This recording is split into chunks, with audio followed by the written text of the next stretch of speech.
어디쯤 가고 있을까? 나는 어디에 있을까? 내가 스스로 생각하는 질문과 하나님께서 내게 질문하시는 것, 너는 어디에 있느냐? 공간적 개념에서 내가 어디에 서 있는지 그 질문과 시간적 개념에서 나는 어디만큼 왔는가 하는 그 질문. 창세기 3장은 인류의 멸망, 영적 사망에 대한 진행 과정의 시작입니다.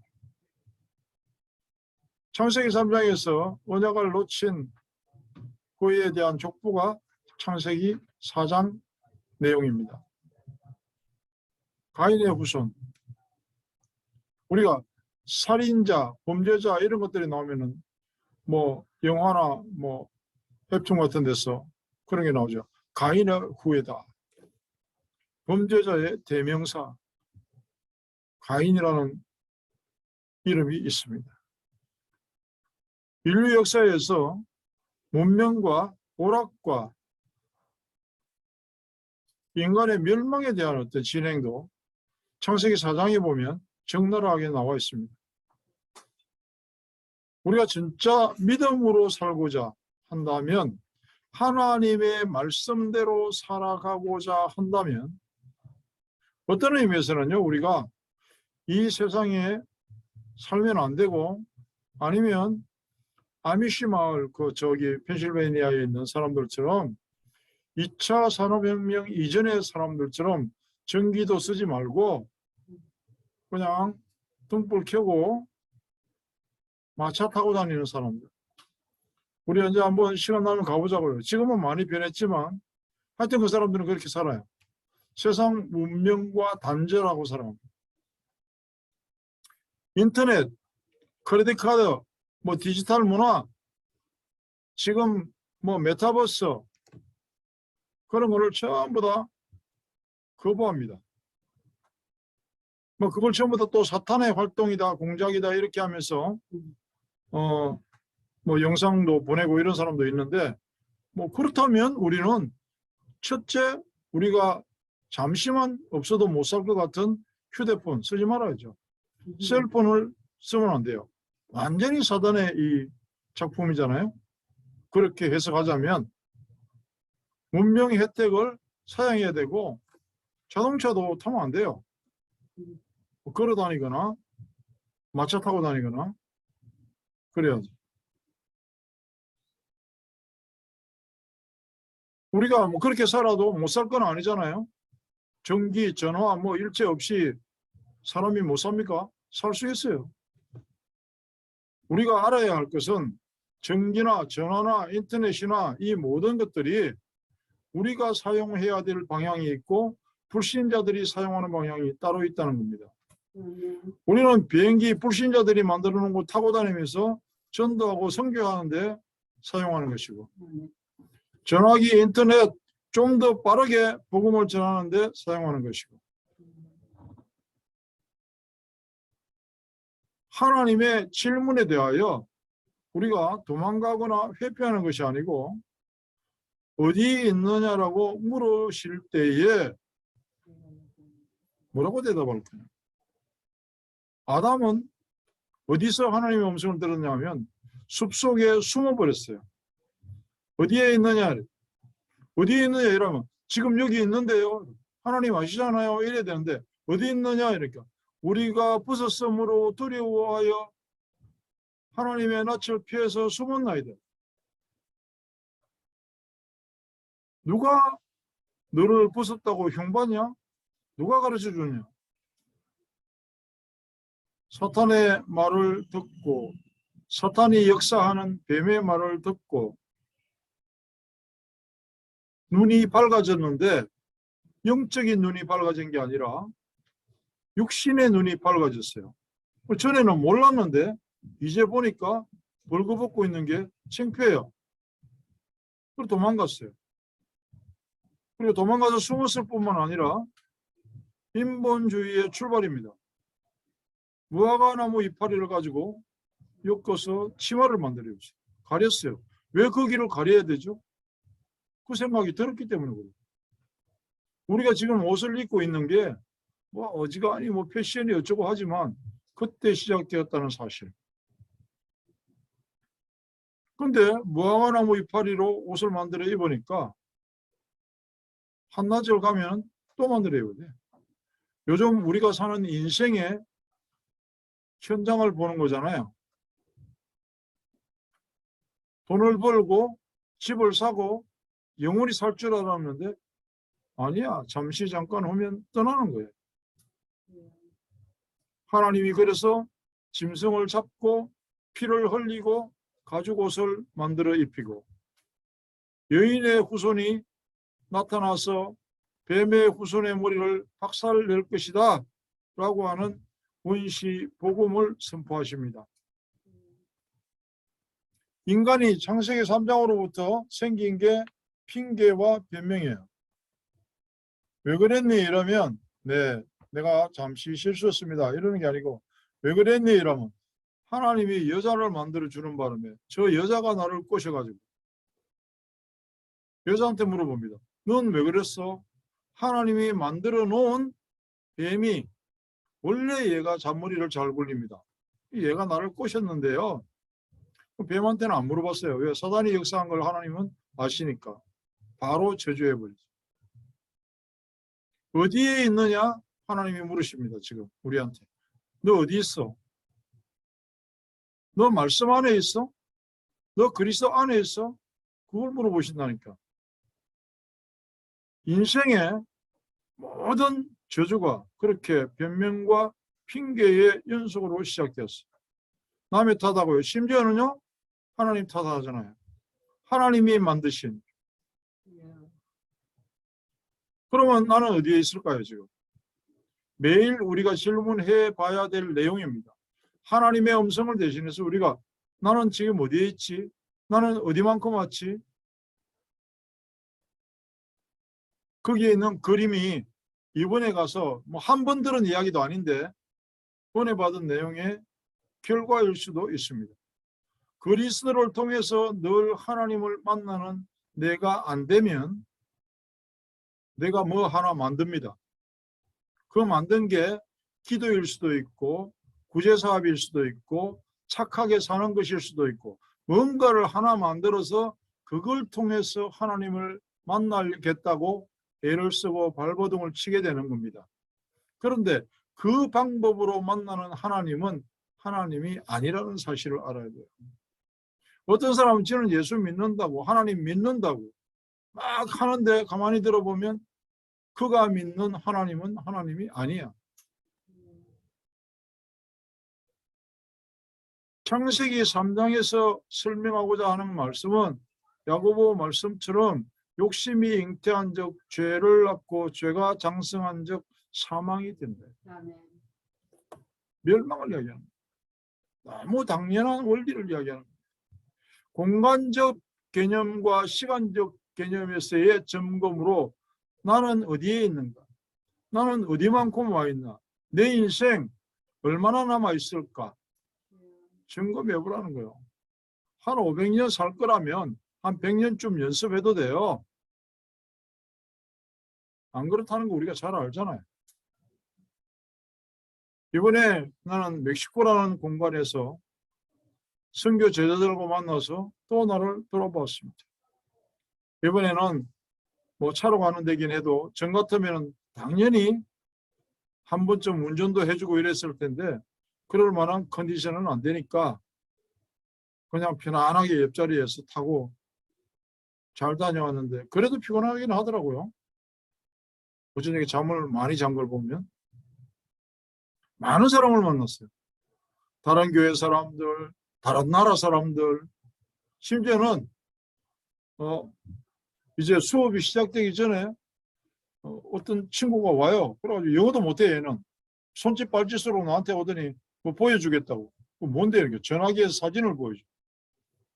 그 사진에 내 사진을 보여줘. 아, 3년 전에 가서 거기서 강의하고 강사들하고 같이 찍었던 사진을 보여주면서 이때 지도 거기 있었다는 거예요. 그러면서 반갑다고 뭐 허그를 하고 이랬는데 천리 멀리 떨어진 곳에서 만난 사람들과 나름대로 기쁨을 나누면서 내가 느낀 게 뭐냐면, 너 어디에 있니? 내가 어디에 있을까? 내가 선교 현장에 내가 전도 제자들과의 만남을 가지고 있구나. 내가 앞으로 해야 될 일은 주의 말씀으로 땅끝까지 정인으로 가야 되는구나. 그걸 돌아보게 되었습니다. 우리가 어떤 의미에서는요, 미국이나 한국의 신앙 현장은요, 좀 간절함과 뜨거운 신앙이 식어가고 있다고 봐야 돼요. 중남미는 지금 70년대, 80년대 한국의 부흥운동 현장과도 같이 말씀만 선포되며 뜨거운 반응이 일어납니다.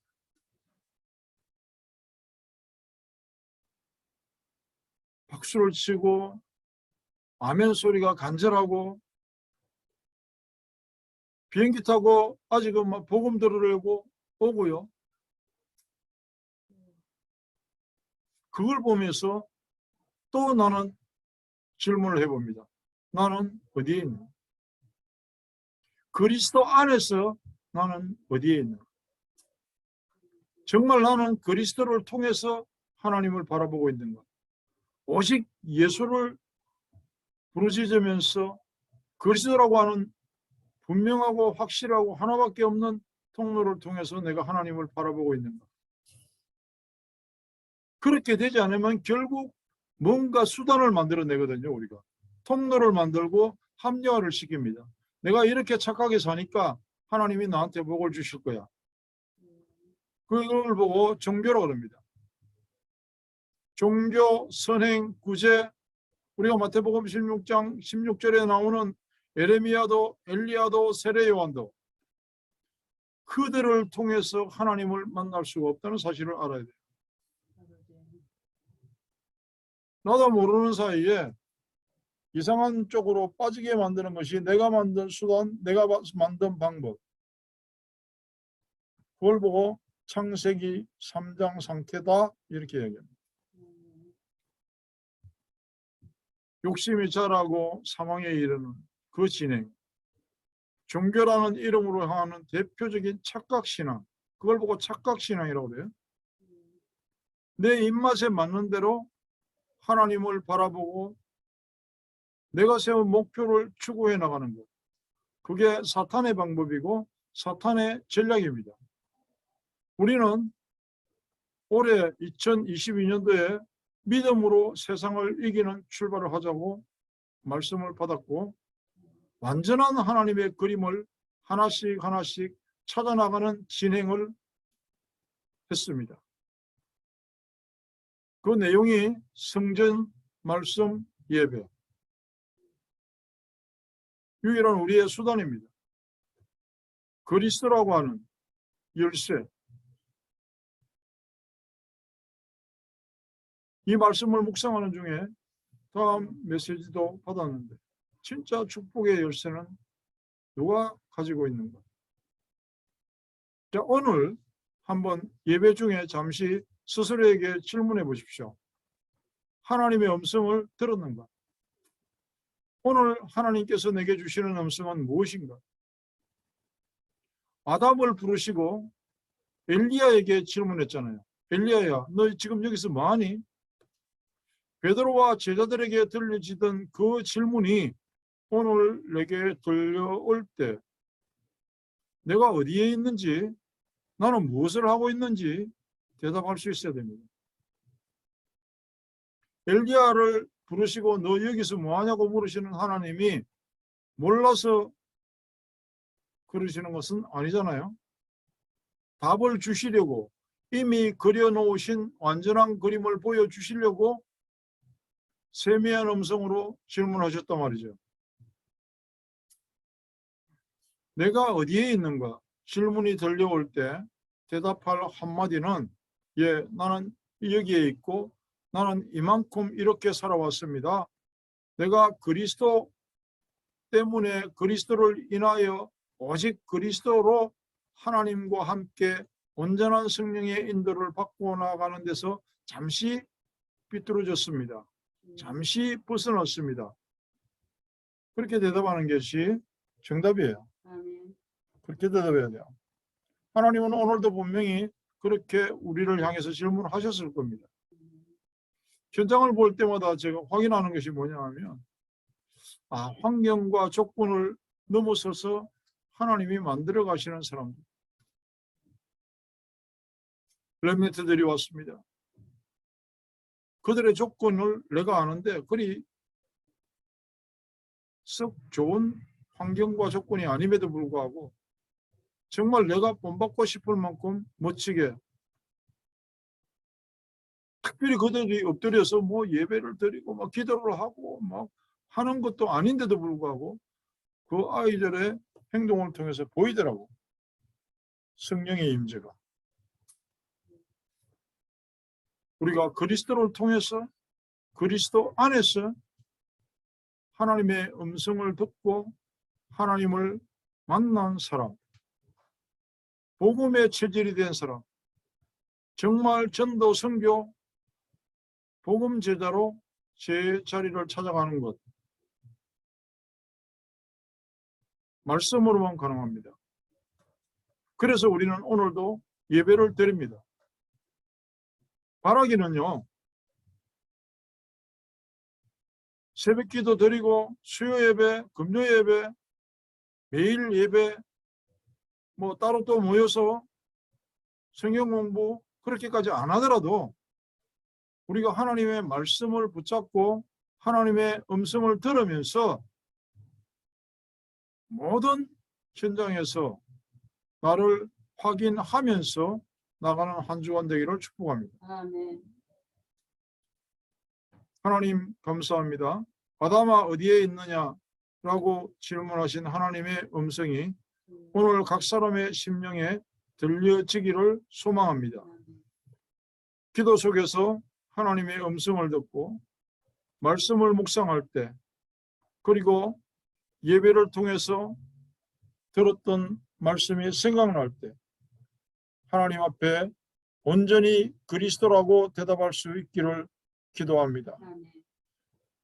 날마다 그 예배를 위하여 나오고 시간을 들이며 무엇보다 소중하게 생각하는 세상 사람들의 기준이 아니라 하나님의 기준에서 복음과 선교를 위하여 물질을 드리고 마음과 생각을 드릴 줄 아는 귀한 성도들을 위해 하나님의 방법으로 온전한 복의 복을 더하여 주시옵소서. 저들의 가슴에 품은 기도의 모든 응답이 하나님께 돌려지는 영광이 되게 하옵소서. 지금은 우리 주 예수 그리스도의 은혜와 하나님 우리 아버지의 무한극진하신 사랑과 성령의 온전하신 인도와 동행하심과 역사하심이 이제 말씀 안에서 하나님의 음성을 듣고 오직 예수라고 대답하기를 원하는 성도들과 저들의 기도 속에 담겨져 있는 선교 현장 끝까지 237 나라와 5천 종족에 이르도록 영원토록 함께 계실지어다. 아멘.